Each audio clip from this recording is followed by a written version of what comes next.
Specializing in the finest assortment of oboes, clarinets, bassoons, and their accessories, RDG Woodwinds serves musicians around the world. Their employees are all professional musicians who have a deep knowledge of the products that they sell. RDG's repair shop has an international reputation with a combined 100 plus years of service among the 5 repair technicians. Plain and simple, RDG provides excellent products and fabulous customer service. Visit them at rdgwoodwinds.com. They look forward to working with you. Founded by Logan Esterling, Reed Design is pushing the boundaries of oboe and English horn reed making. They take the knowledge they've collected from hundreds of reeds and, with the power of machine learning, derive patterns and trends that accurately predict the characteristics of finished reeds while early in the sorting process. The result is quality reeds with characteristics you can count on. Using their products will save you valuable time and let you get back to what you love, making music. Visit www.reeddesign.io to learn more. That's REEDESIGN.io. Hi, I'm Galit Kaunitz. And I'm Jacqui Wilson, and you're listening to Double Reed Dish, a podcast for oboists, bassoonists, and the people who love them.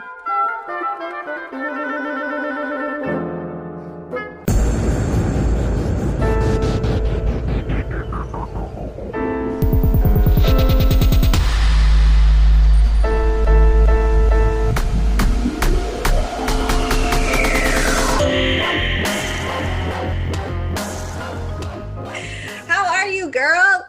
Oh, I'm good. We are back in Pullman. You got your new bed. Yes, it has been an event-filled couple of days. I literally texted your husband today to throw a sandwich at you through the window. Well, so that needs some context, I think. As you know, we've been in Valparaiso, Indiana for the Lutheran Summer Music Program. Yeah. Which ended on Sunday. We drove all day Sunday, 18 hours, 12 hours on Monday. We're finally back on Monday and have some home improvement projects we're still wanting to get done. And my in-laws will be here on Tuesday of this coming week. So the window in which, I mean, technically they could be done after, but like, I want them done before. So today, yes, our new bed, which we ordered in March, was delivered. Don't know what took so long. It's like, did you have to like create it cell by cell? Exactly. Was this like an original design? I thought it was just in the store, but whatever. It's a live edge bed. And we got new flooring in our bathroom, which was very necessary. And I did not know. I thought when they installed flooring that they would just kind of like put stuff around, like cut around the toilet, like they cut around the walls. They don't? They took our toilet out. And we were like, okay. So our toilet's in our bathtub. Then they get done. They go, it's all finished. And I go, oh, it looks beautiful. And Chris goes, and will you be putting the toilet back? And they're like, no, we don't do that. And so we had to call a plumber and be like, will you put our toilet back? Because he's like, you can do it yourself. And it's like, listen, I've got 3 degrees in bassoon. My husband has 3 degrees in percussion. We do not need to be schlepping this toilet. They're like, you just need a wax ring. I'm like, I don't know what that is. No, that is a project that needs just a little more prep. Yeah. Then go ahead and put your toilet back. So right now, my toilet is in the bathtub, which sounds like a figure of speech. It sounds like a curse. Like, may your toilet be in your bathtub. May your toilet be in your bathtub. But, so I was like in my office enjoying IDRS virtual symposium things.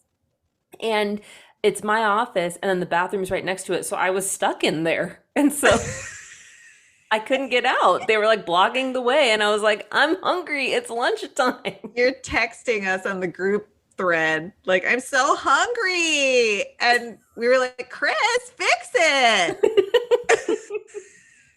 I did eventually get lunch, but My toilet is still in my bathtub, so That's really stressful. it's Do okay. you have more than one toilet? Yes, we do. Okay, Yes. that's fine. That's fine. Okay. I was worried for a couple of minutes. Welcome to Toilet Talk, your podcast for all toilet related It's concerns. a spin-off of Weather Talk. Yeah, whatever it was last time. Should we talk about something double read related? Sure. So, my world premieres of the complete commissions that my friend Jonathan Yarrington and I have been working on for what feels like a bajillion years premiered today. Yeah, speaking of the IDRS virtual Yes. symposium. Oh, so please watch it because it took so long to put this project together.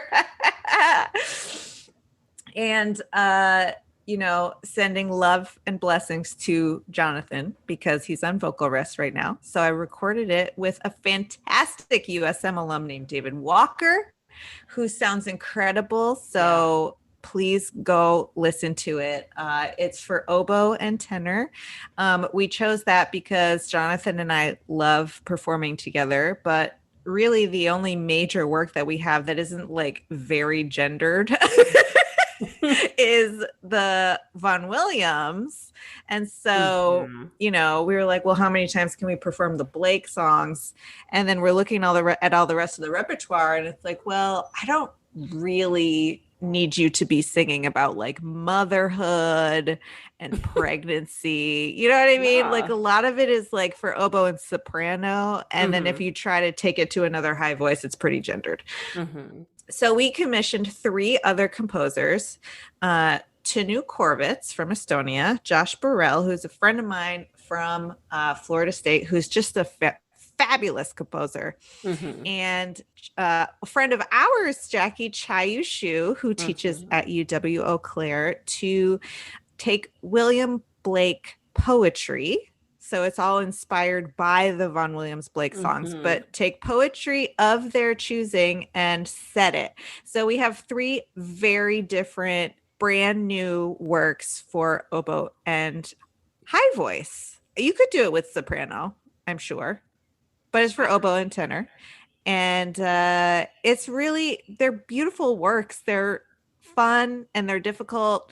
But I don't know. Tell me what you thought. What struck me was how creatively these composers approached the relationship between oboe and voice, which I would guess could be kind of a complex thing because they're both high sound and high sounding single note. And as I texted you, sometimes it was a matter of blending and creating a new homogeneous tenor or oboe,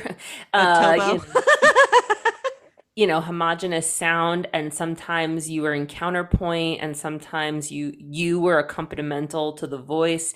And especially in Chayu's piece, the creative use of extended techniques. Oh my God, I know. So additive, like it's never just like here's a technique for the sake of it. It always enhances what she's composing. There were several times that I found myself smiling because there's just a lot of charm. There's that one laughing song that starts off like that literally sounds like the 2 parts are laughing together. And so I was just like, well, if I was composing for this instrument pairing, I'd probably feel a little stuck, and how these composers approached it in this really, diverse way was really cool. I was definitely engaged the entire time. Oh my God, that's awesome. Thank you so much for watching, by the way. I really miss in-person conference where, you perform for an audience and you get the instant feedback because, you know me, I need my cookies. She's an Enneagram 6. And she needs that feedback, or she will fill in the blanks in her own head with all that, catastrophizing. It was so bad, people threw their laptops in their bathtubs along with their toilets. If you don't get a chance to watch it during the conference this week, all of those recordings are going to go on my website, which is going to, I copied you, Jacqui. Jacqui just updated her website. I am also updating my website. And if you are good at pattern spotting, you'll see it looks a lot like Jacqui's website. Well, I updated my website for a specific reason. Can I bring you in on a little inside ball? I and I actually alluded to this. This is a project that has been several years in the making because I would start and then I'd just like get nervous and back away from the ledge, and then I'd start and I'd get nervous and back away from the ledge. But I have begun to explore the wonderful world of composing. I've always had like conceptions of pieces that I wish were written. Like, oh, I wish someone would write a piece that was structured like this, about this, and that sounded kind of like this, and did this type of thing. And yeah, like around, I don't know, 3, 4 years ago, around the time we started the podcast, I remember being like, well, what if I wrote it? And then I would kind of like dabble in something, and I'd be like, oh, this is dumb. I hate it. And just push delete. And as a result of, the conversations about diversifying repertoire, but also in the Meg Quigley group, we were having lots of talks about like pre-college level repertoire and something that was accessible to younger players.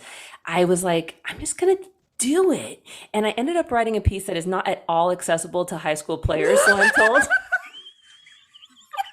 Whoops. But I did feel inspired to actually like sit down and put my concept on paper.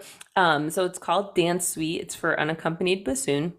And it takes as its structure the powwow dance complex. So it's a bit of me imbibing my Yakima identity into the work. And each piece is inspired by a different dance of the powwow. So we have grand entry, grass dance, men's traditional, fancy feather, etc. There's 6. And I kind of, shout out to the oboists, modeled it a bit after the Benjamin Britten Metamorphoses. How sometimes you all will play the whole thing. Oftentimes a recital will be like, oh, here's 2 or 3. Yeah. Or if it's a competition, maybe like you just little want character one. pieces. Yes. And you can kind of mix and match as much as you want. I really loved the idea of that, especially with unaccompanied playing. And so by the time this episode is released, so we'll have the piece. And I have to tell you, I'm so nervous. I feel so vulnerable. I feel so figuratively, artistically naked. And I hope people like it. I'm very proud of how it turned out. I worked on it really hard. I ran it by several colleagues and did a series of revisions trying to make sure. And they're like, LOL intermediate. That was the biggest piece of feedback. They're like, high school students, it's a cool piece, but it's not high school. So yeah, I hope it's well received, and I hope that people like it and maybe, feel so inclined to humor me and consider playing it. And if you are interested in checking it out, even if you're an oboist, just want to listen to it, you can find that on my website. And so I had to switch over to Squarespace to host all of the stuff. Oh my gosh, girl, I'm now in like ASCAP. I know how to register the copyright through the US government. I learned all sorts of things in the process of composing and preparing to self-publish this piece. So if nothing else, I gained all those skills. And if nothing else, I was able to call you and be like, can you fix my website? Because you're on Squarespace now. And I could. So, hopefully by the next episode, my nerves will have been quelled and my toilet will be out of my bathtub.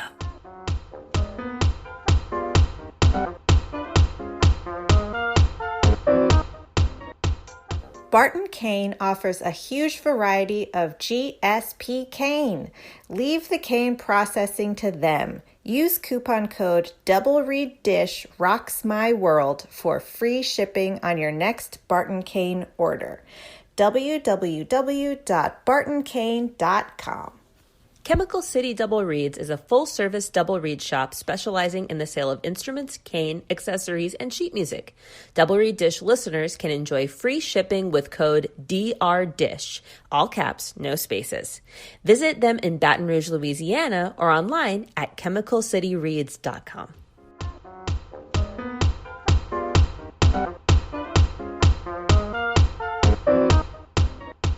We are so happy and excited to welcome Ben Hoadley to the podcast, bassoon teacher at the University of Auckland, plus about 100 other titles. So Ben, welcome to the podcast. And can you please tell us everything that you do? Hello, it's so great to be here. So I taught bassoon and chamber music and whatever else they require at the time. At the University of Auckland School of Music since about 2007, I think, when I first came back to live in New Zealand. And then I've also taught bassoon at the Sydney Conservatorium at the University of Sydney in Australia, and currently acting associate principal with Orchestra Victoria in Melbourne, which is the full-time orchestra in Melbourne, Australia, that does all the opera and ballet, and they also have a concert season. So that's a lot of traveling around between Australia and New Zealand, which I've done pretty much constantly for the last decade. So when people ask me where I actually live, I say, I used to feel like I lived at the international airport. But that's changed now. With last year with COVID, I spent the longest that I'd ever been in one place. And of course, doing teaching with by Zoom and Skype. Now the travel between Australia and New Zealand has been resumed, so I've been over a couple of times, which has been lovely to catch up with everyone. But I look back on my life of going back and forth maybe every couple of weeks, and I really don't know how I had the energy to do that. Staying home felt like such a luxury for so long with COVID. Yeah. So the nice thing is that now that Zoom teaching has become more mainstream, I'm not going to need to come back for my students every week. Oh, the unexpected benefits of a global pandemic. Yeah, but it's definitely, you need to see them in person regularly. The Zoom is a great way to keep it going, sort of in between. But I really missed seeing them in person. It's no substitute at all for just being able to hear them and also read. Obviously, there's so much which we took for granted about seeing each other, about having live lessons, that I think everyone appreciates that a lot more now. Oh, absolutely. Mm-hmm.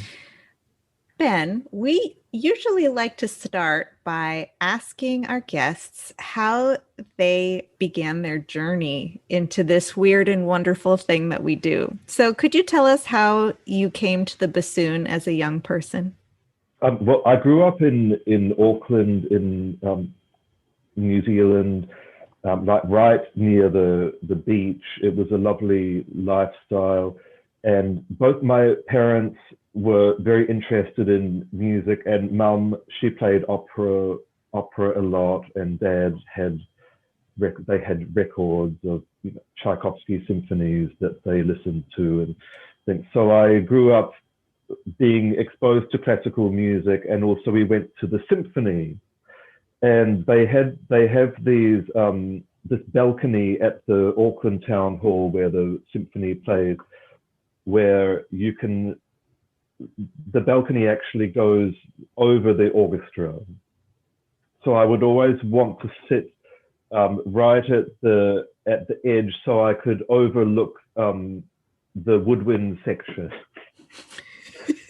So I was very fascinated with the wind instrument, probably visually. I think the bassoon was it was just so unusual. So I think these poor people, like some of whom I've actually went on to work with, remember this this child kind of staring at them for the whole concert. I was absolutely fascinated with the contrabassoon. I just had a poster of a contrabassoon when I was about 9, and said, "This is the instrument that I want to play." Wow. And someone said, "Well, you can't really play the contrabass. You have to play the bassoon first before you can play the contra." I wonder if anyone's actually done that. Only played contra. We have not come across that in 112 episodes. So it would be an interesting survey. Do you have any 9-year-olds that you know that you could experiment with? Okay, well, they have a mini bassoon, so I wonder if they could have a mini contra. Is a mini contra a bassoon? Well, yes. Or no. No, I don't know. There's a whole new thing. But of course in Auckland, we didn't have mini bassoons at the time. And it was just very hard to get a instrument. I begged my parents for a bassoon. I think I was probably one of the only children who sort of I didn't come to it because someone suggested that I was playing another instrument. I actually really wanted to play bassoon. Were they like, of all the instruments in the orchestra, you want to play the bassoon? Well, I remember someone, because I played piano. I mean, I did piano to a reasonably high level and composed. I was always composing little pieces and I tried to write. I remember when I was about 10, I tried to write. I said I was told everyone I was writing an opera.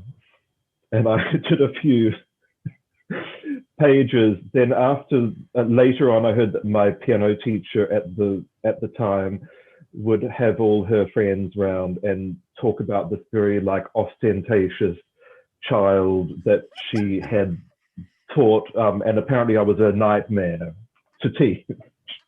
I'd start playing the piece and then start improvising into a totally other piece, and I was and she would just have her friends around that and sort of tell these wild stories about her difficult students. Do you still have that opera? Do you actually? I found it because last year we had I went to my parents' house had all this free time and had an epic clean out. Mm-hmm. It was amazing what I uncovered, and actually, it was pretty good for that age. I mean, not Mozart, but Mozart would have had written 10 operas. I don't know. I wouldn't produce it now. I think I got a bassoon when I was 30 for my 13th birthday. It was a Lark bassoon. I knew that it was that my mother had it in her office, but I wasn't going to be able to get it until the birthday. So I would sneak in and play it when there was no one home. God knows what reed that came with it that was in the case. But I remember someone say, because I did a lot of singing. I sang as a boy soprano singer in a lot of productions around, choral concerts and so forth around Auckland. And one teacher saying, "Oh, the bassoon, it's not a good, it's not a melody instrument. It's not a good, you'll get bored not having to play, being able to play solos all the time." And I just think that was a very discouraging thing to say. because what I love the most about the bassoon is that you can do everything. That it's not just you can do the amazing solos. You can do. I mean, you're part of so integral to the texture. I think bassoon has probably the most roles in the orchestra of any instrument. It's the most useful. Mm-hmm. And also the thing that I love the most about is playing continuo. I couldn't imagine not playing continuo, Baroque continuo. I mean, I feel sad for the oboist that you have the amazing solos and with Bach, and I get envious of that sometimes, but then I don't think we're sad that we don't play continuo. I know. So I can see what this teacher was saying about thinking that the bassoon was only ever going to be in that supportive role, but I think that was one thing that led me to doing a lot of solo performances when I was a high school student.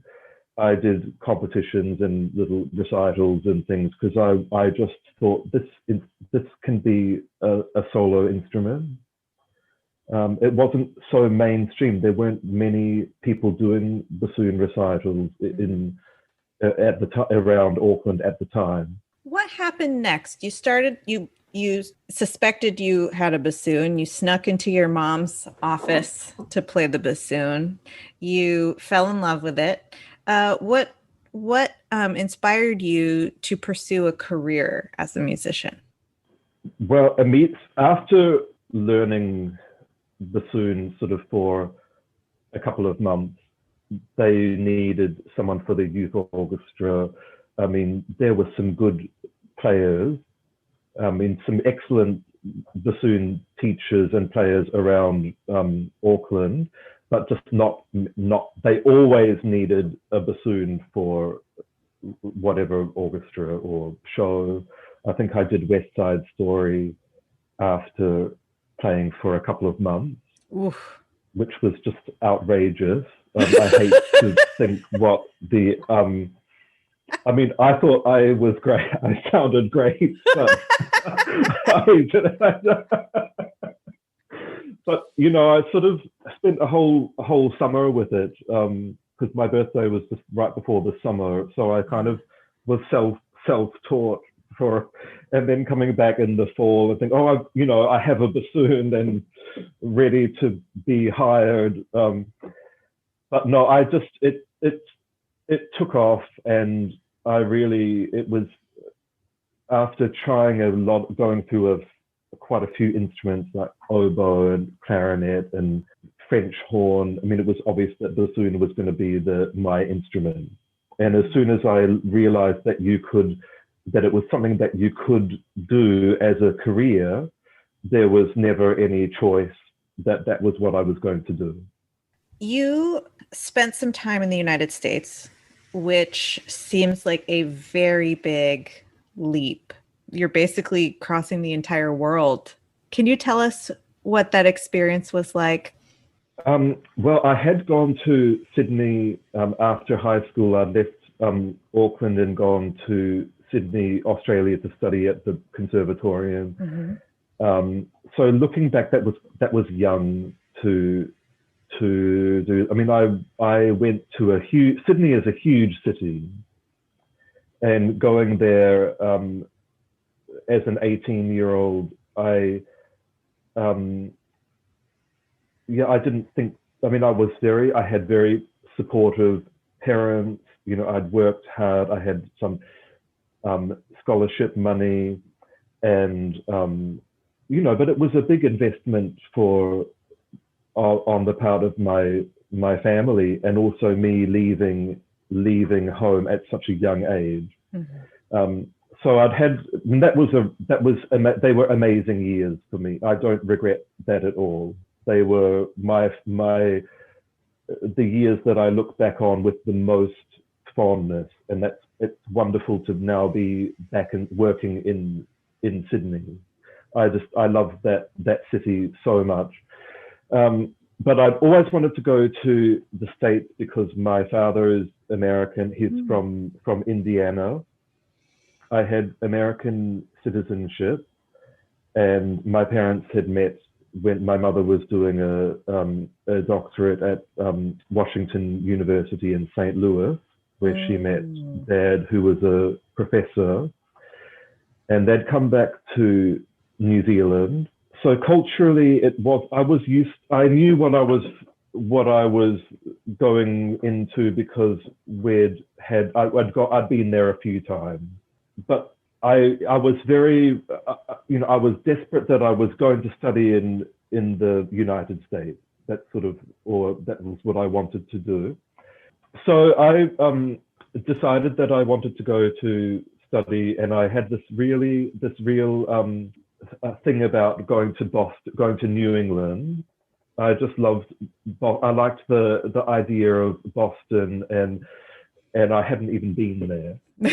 So that's where I decided I was going to go. I mean, it's amazing. It's just amazing now when I think about it, that these my students who are going to do overseas study, they have Zoom lessons with lots of different teachers. They apply to lots of different places, and then they go around and sort of decide where they would like to go, or audition, and have backup schools and things. And of course, people were doing that in my day. Although there was no internet, we actually had to write to schools overseas. And so, I mean, imagine me writing. I sent away to, even a phone call. I mean, you couldn't make it was expensive. Yeah, no. So I remember writing to sort of maybe 6 or 7 schools. So there was Juilliard, NEC, Eastman, all the schools that I knew the name of, to get syllabuses. And of course, what I missed out on was some of these schools that maybe weren't famous like Juilliard, but they had an amazing bassoon teacher or an amazing program. I think that's what's different now. I absolutely loved NEC. It was amazing for me, but I think if I was at the same stage now, I would look into some of these schools in smaller places, maybe with a full-time professor. But of course, then I sort of, you relied on what people told you. Someone said, well, in Boston, there's NEC. I didn't know even that BU had a music program, or Longy, or all these other schools in Boston. So anyway, I thought, well, I'll go to and I'll study with the principal bassoon player of the Boston Symphony, which is Richard Svoboda, who was my teacher. And I also had Rick Ranty and Greg Henniger. So they sort of taught as a team, which was wonderful. And I thought, well, they're in the Boston Symphony. They have to be good. There'll be no question that they're not amazing. I just went there, completely. I didn't apply for any other school. Full of confidence. I love it. I sent a cassette. It was a tape. I sent a tape of, I don't know what was on it, the Hindemith Bassoon Sonata, and some horrible excerpts. Anyway, they gave me a full scholarship.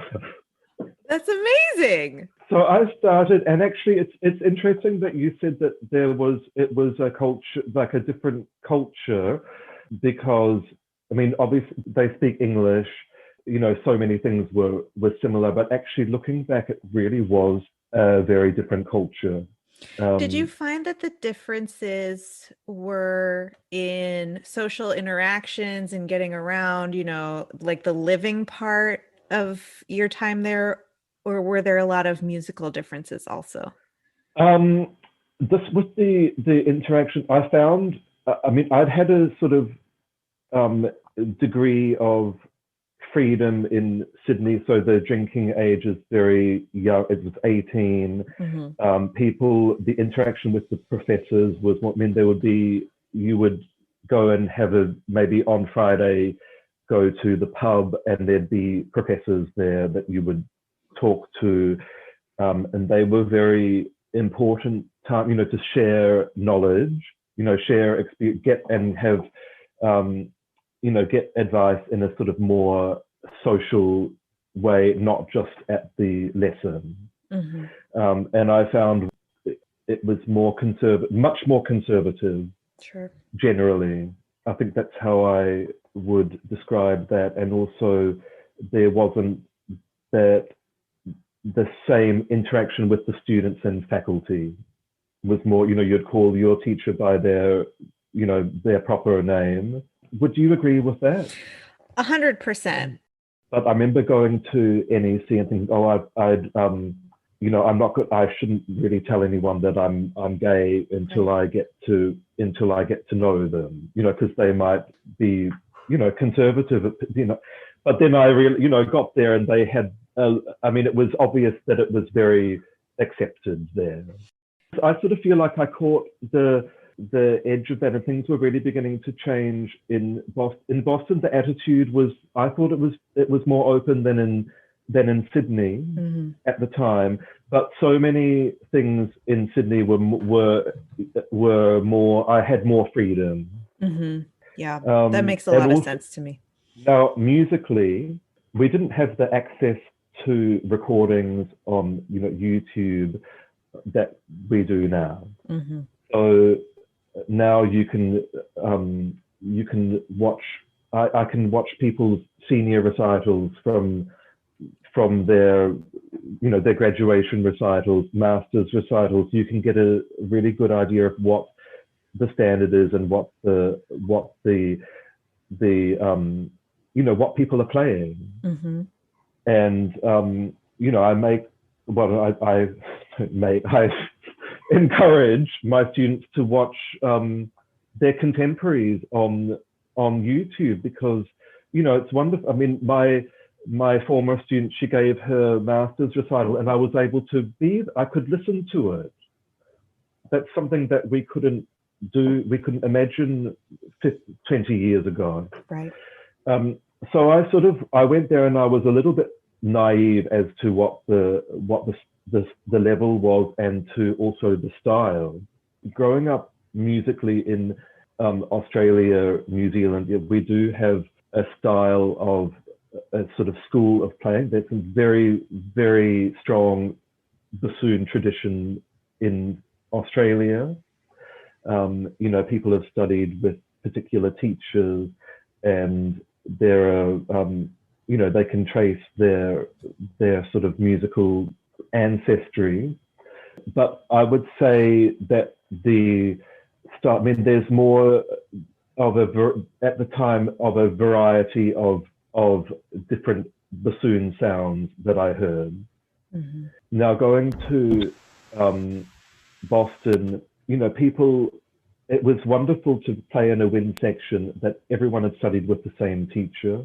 There's that lovely style of wind, and I'm just going to talk about Boston because that's about New England, because that's what I know. I play in a section. Everyone had gone to the same school, or they'd had the same influences, and I loved that the wind sections were so cohesive, stylistically. And that's what I loved about going there. I felt that I really fitted in. And I loved playing second bassoon to really good principles. And I learned a lot sort of about blending. I'd say that's what that gave me. And also just the technical background that they have. I was teaching at New England Preparatory and at Hart Prep in Connecticut. And they have these, the way that scales, there's such scales and exercises, also long tones and reed making is so fundamental. You start off at your first year of undergraduate, and normal to know how to make reeds and to be playing on your own reeds. Though that background is so strong there. Talk us through your entry into the professional world. What happened after NEC? NEC, I started working around Boston. I had a job in the Indian Hills Symphony. So that was my first my first job was second bassoon. I did an audition in my first year, and I did another audition for Boston Philharmonic. So of course I got to meet some of the local professionals. Margaret Phillips in Boston was playing the contra, so I'd sit next to her, and she was just such a legend. Is such a legend on contra, and I learned. I think it was playing with her that really made me start loving the contra. And so meeting these professionals, that led to getting gigs around town. So I was working a lot, probably not practicing as much as I should have been, and work and doing gigs, but it was to get into the scene. So I finished the masters and then was going to go back and do the artist diploma. So I auditioned for artist diploma at the end. So that was quite a competitive audition, and I think I was the first bassoon player to do it in what was over a decade. So the other previous bassoon player who'd gone to NEC, who'd done artist diploma, was John Miller in Minnesota. So of course I had quite big shoes to fill. And then I auditioned they had an audition for principal bassoon in Hartford for the 1-year contract. That was when Vance Lee had gone to Hong Kong. And again, it was one of those things. There was no, I'm sure that something like musical chairs existed, but I remember going into NEC on my first day back in the fall, and I went a different route that I normally would, and I went past a notice board in a sort of back corridor. And I saw the principal bassoon Hartford Symphony, and the audition was in 2 days. So I went past that completely randomly. I had no reason to have taken that route. So I had actually done an audition in Australia during the summer, and it got quite far into the audition. So the excerpts were sort of under the fingers. So I just took the bus to Hartford and crashed the audition. I stayed at a backpackers because I had no money. Oh God. I think I had about 50. I borrowed $20 from my roommate. Oh my God. Nightmare. In a dorm with about 20 men snoring. Oh no. And had coffee at KFC before the audition. And also I have this rule that when I go to, I haven't done an audition in so long, no, but when I went to a new city to do an audition, I'd always take the public transport to the audition. So, because that's just a way of sort of getting into the city that you're in. There's nothing like taking the local public transport to really feel you're in a place. I don't know how I managed without a car. I got a lot of rides, like to everyone in the orchestra that drove me around. I'm so like the Ron and Marilyn Krentzman. Bless and them. Heather Taylor Yes. drove me, and they were so kind to me with rides. The local taxis did very well from me. But looking back, I don't know why I didn't just buy a car, because it was a 1-year contract. I didn't know that I was going to be there for 3. I was there for 3 years, but it was always this feeling of that it wasn't permanent. So I was too parsimonious to buy a car. But they were really it was such a rich time in my life. The people who I met on, just sort of walking around Hartford were, I was exposed to such a different life than what I'd had growing up in the suburbs in Auckland.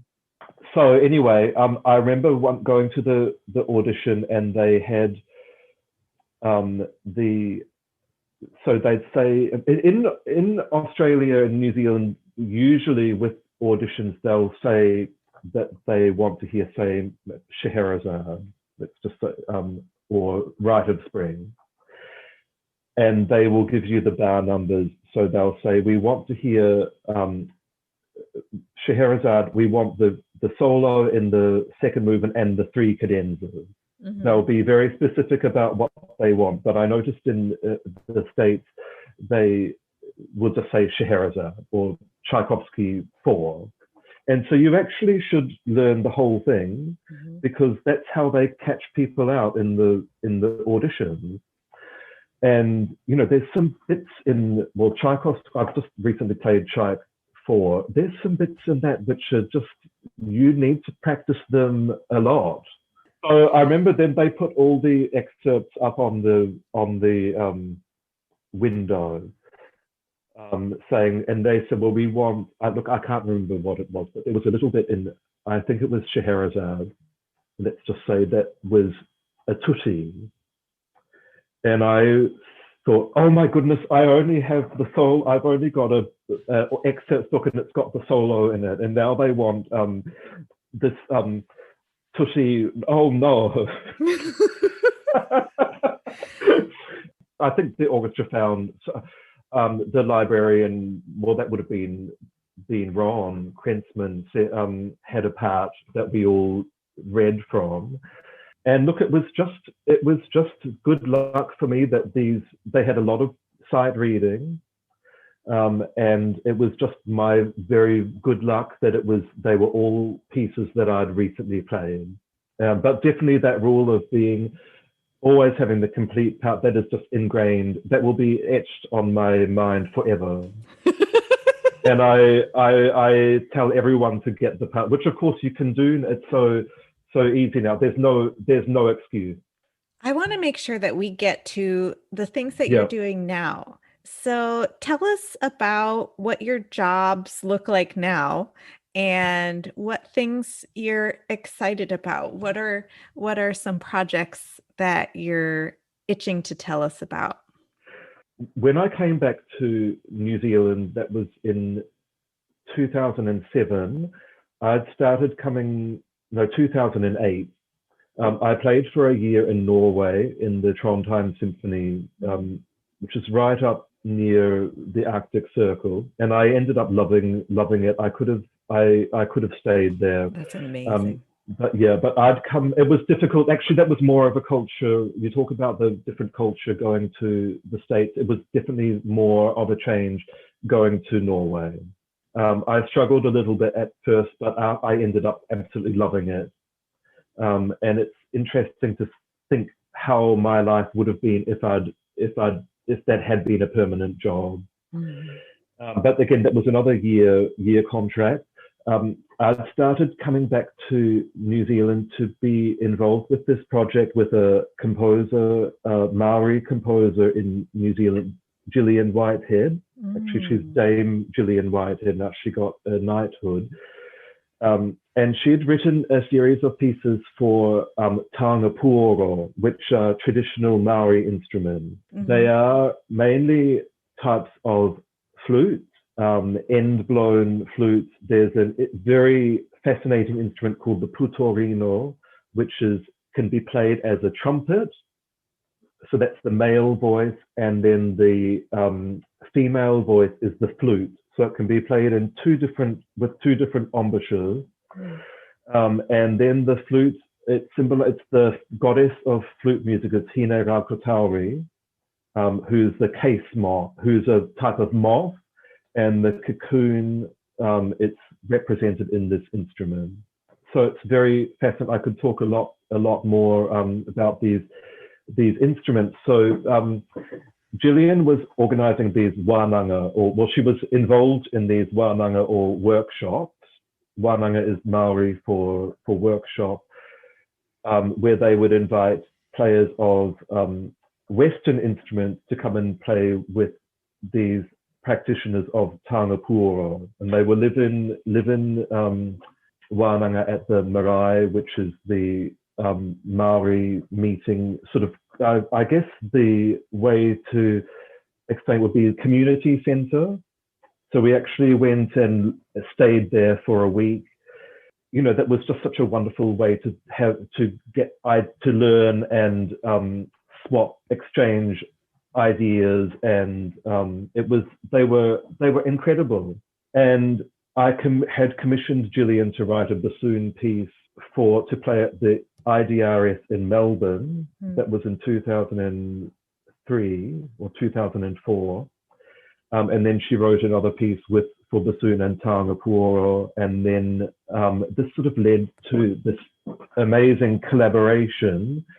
And that was something that was so unique to New Zealand that I felt I started going back every sort of twice a year. I went to going maybe once every 2 years to going back 2 or 3 times a year, and then decided that that it was time to move home. I really wanted to move home and be part of this movement. It was exciting time with commissioning composers. It's a lot of wonderful composers in the country who were interested in writing for bassoon. Amazing. So I thought, this is something that I can do that I can't do anywhere else. I need to be home. So really it was I could have easily stayed in the United States, and I have some regrets that I didn't I missed it, or stayed in Europe. But I feel that coming home was it was my path. So I was very fortunate. I got the bassoon teaching job at University of Auckland, and I've had some amazing students. I mean, my students teach me probably more than I teach them. I love that. And I played with the Auckland Philharmonia for a year, then NZSO for a year. It's always been these contracts, but I've never actually held a permanent orchestra job. But I've sort of gone from contract to contract, which has really suited me.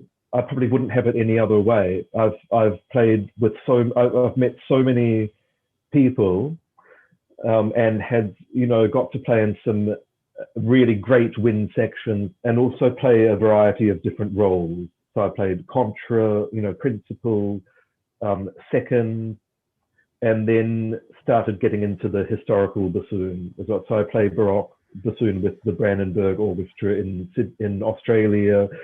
I've been fortunate how that's kind of evolved for me. I've worked hard. It's quite a lot of juggling, a lot of traveling, but really, I think I can look back and say that while I feel sad for not having had a permanent, being in the NZSO or full time, I didn't really put myself out there, in terms of auditioning and, really honing those excerpts. I mean, I was working so much in different roles that I was just busy doing that, and working, and now having had some space, because last year really it gave me some time to reflect on the sort of previous decade. I realized that I've sort of been living my dream, and I've been very fortunate. So I feel so empowered now that I really, I'm doing what I want to be doing, and not think, oh, I wish I'd had a full-time job, or because I have. I mean, it's just freelancing or going from contract to contract. So I don't think I'm any less off than anyone that's in a full-time permanent job. if that 1,000%. makes sense. Yeah. Total. Yes. I could not So, agree more. yeah. So that's been a lovely lesson to kind of realize that I've been I've been successful, and that I've had a really rewarding musical life, and I want that to carry on. I think what I can say about about living here is that I feel that I can make more of a difference than what I would have had, I think, staying in New England. Also, I've got very into composing, so I'd say that I'm as much of a composer as a bassoonist. So it's given me the space to be able to really pursue composition. I could talk. I think last year really shook things up, and I've been very anxious about, as we all are. I mean, it's been a very, very stressful time. I'm so thrilled to see things are coming back in the States, in North. Would you say that things are getting better? Yeah, they definitely are. The vaccines, I think, all over the country at this point are widely available. So if you want one and you can have one, you can get one. So yeah, it's finally starting to open back up. We've been a bit slower with our rollout in Australia and New Zealand. So as you know, that Sydney's gone on another lockdown. The case numbers are quite high, so there's currently the seasons have been suspended. My ballet season in Melbourne has been postponed, so now currently I'm not going to be working until the middle of August, which has been very distressing. I went to Melbourne, we rehearsed for a week, and then the whole season was postponed because of the outbreak, and they had to cap the audience numbers, so they could only have 75 in the hall. So of course they were just going to lose too much money. Yeah. And that was very frustrating because I've just bought a new bassoon. Oh, yeah. You were ready to take it out for a spin. So what are you playing on now? And what would you say most people where you live play on in terms of bassoon brands and whatnot? So here in Australia and New Zealand, or Australasia as we're known, the majority of professionals play on heckles, and I'd say that the instrument demographics, so to speak, are very similar to North America. So we have new heckles playing side by side with pre-war heckles, and then everything in between in each of the professional orchestras. And some beautiful foxes. Yamaha is quite popular, and Puchner or Puchner. I believe the debate of pronunciation rages here as it does everywhere else. They're also very desirable and popular instruments. The contraforte has a strong showing here. It's used in the Sydney, Melbourne, and New Zealand symphonies, which are three of our very major orchestras. So the contraforte is very popular, and also, of course, with composers wanting to write for it. I am ecstatic because I have a new instrument that I love. We've just had our 1 month anniversary, and I'm amazed at how easily I've adapted to it. At the moment, I'm doing the constant vocal swapping, trying to find the perfect forever vocal, and I wish I had access to try more. But the other day, my former teacher from Sydney, Gordon Skinner, who's a fellow old heckle fanatic, left me a few to try, and they're promising. So my colleagues will just have to put up for another few weeks of me asking them every 5 notes, what sounds better? We've all been there. I've adored the 7000 series heckle that I've played on for the last 15 years or so, and I felt it's taken this long for me to really grow into the horn, so I wasn't seriously looking for another bassoon at all. Last year I did buy a Yamaha, as I wanted to see how I went on a modern instrument. As we can all relate, I had quite a bit of time to myself last year to think and regroup away from the constant gigging and traveling. The Yamaha is a superb instrument and so smooth, but it just wasn't my voice. I definitely do recommend them, though. Mechanically, they're exceptional, and to me, the good ones blow very much like an 11 or 12,000 Heckel. But I kept coming back to the old instrument, and then when I was back in Australia early in the year after the longest I'd been away because of the COVID restrictions, I tried as many of my colleagues' instruments as I could for comparison, and I found that I always gravitated to the older Heckles. So as soon as I'd reaffirmed that that was the style of instrument that suited me the most, having gone through all of this before, way back when I bought the Seven, suddenly and unexpectedly a fabulous one came up for sale. And all I can say is that it was love from the first note. It's just a little bit bigger than my old one and somehow does feel more modern, and I can really push the sound. It just immediately I just noticed that it could really take the air that I gave it. Yeah, it's given me a huge lift and has also come along at exactly the right time. So I'm very excited about the possibilities for growth with this horn.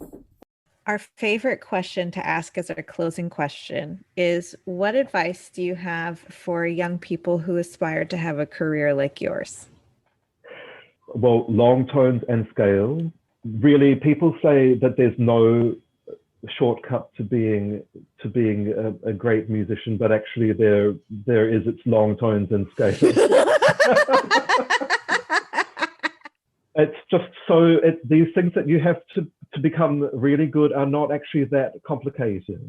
Right. But I won't get into the sort of the things that I'm sure all of your guests are giving wonderful advice.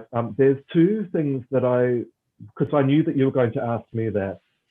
One thing is that I wish that I had learned another language when I was younger, or several languages.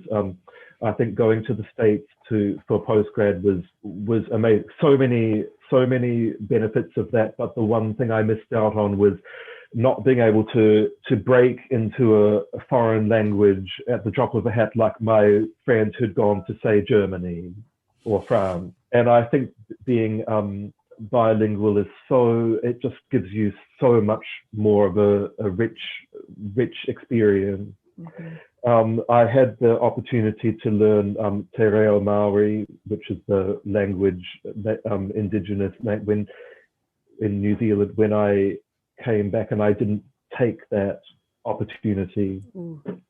I regret that, and also not learning, Spanish I really wanted to learn. So I think that's very, I would say that that's going to enhance your opportunities for expression. And so I regret not traveling around more when I was in the States visiting South America. I had the opportunity to go on a tour of Jamaica with the Harvard Orchestra, but I turned it down because I think I was playing with another orchestra that was they were doing Chike 6, and I wanted to play the solo.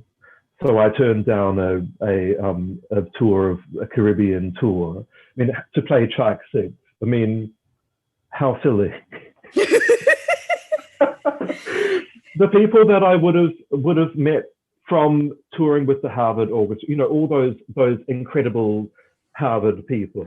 Mm-hmm. So, I think think outside of, the box that you're in. I think I have to some extent done a good job with that, but always think what is going to benefit me as a human. I see, it's very important to put those hours in the practice room. You need to lock yourself away and do that. But I do think, experience the world, travel, experience other cultures. And my other piece of advice would be to just enjoy the moment. This is very hard to do. I spent a lot of time worrying about what I was going to do after I left school, left NEC, or then I left when I was in Hartford. I was worried about what I was going to do when my contract ran out, always kind of looking for the next thing and not living in the moment, like enjoying what you're doing now and not worrying about the future. I remember once a former teacher came to a master class I was giving and said, "Oh, Ben, you're such a great teacher, but you were a terrible student." No, you're someone that can be taught, but that is good at teaching, but you can't be taught. Oh, no, but that I think hurts. because a lot of things I did, I look back and I think that I cringe at what I got away with that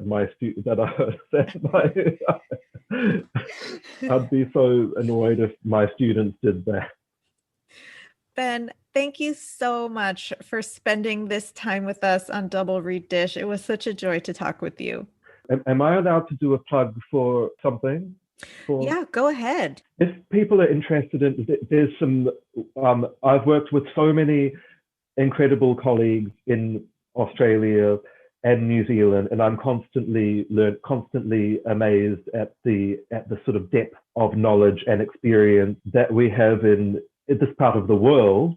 There is a wonderful website. It's called www.onlinevirtuoso.com, and it is some of the top Australian teachers and freelancers and orchestral players sharing tips about performance, and there are videos that you can access. Each clip is a couple of minutes. That's fantastic. The oboe, there's some wonderful oboe ones. The bassoon clips are about to be launched, so in the next couple of months, and it's a wonderful way to subscribe and then meet via the internet some of the local players. And I think it's a really fabulous resource if you're interested in what's going on in this part of the world. I want to give a big shout out to sounds.org.nz, which is the website of our beloved Centre for New Zealand Music. This is a resource that we really treasure here.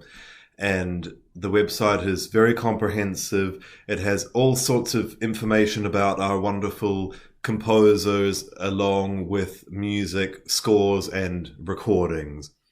So if any of your listeners are interested in programming something a little bit different on their recital or playing some chamber music by a New Zealand composer, then I totally recommend checking out this website. That's perfect.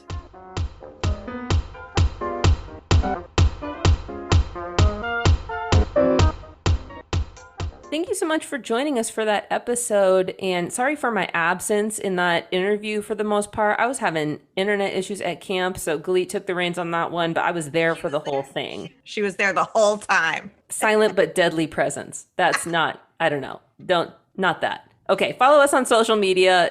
Who's coming up on the next episode, Galit? Next episode, we had an incredible conversation with Jonathan Fisher, principal oboe of the Houston Symphony. Jacqui, we got to end this nerd parade. Go make reeds. And write music. Oh. Oh.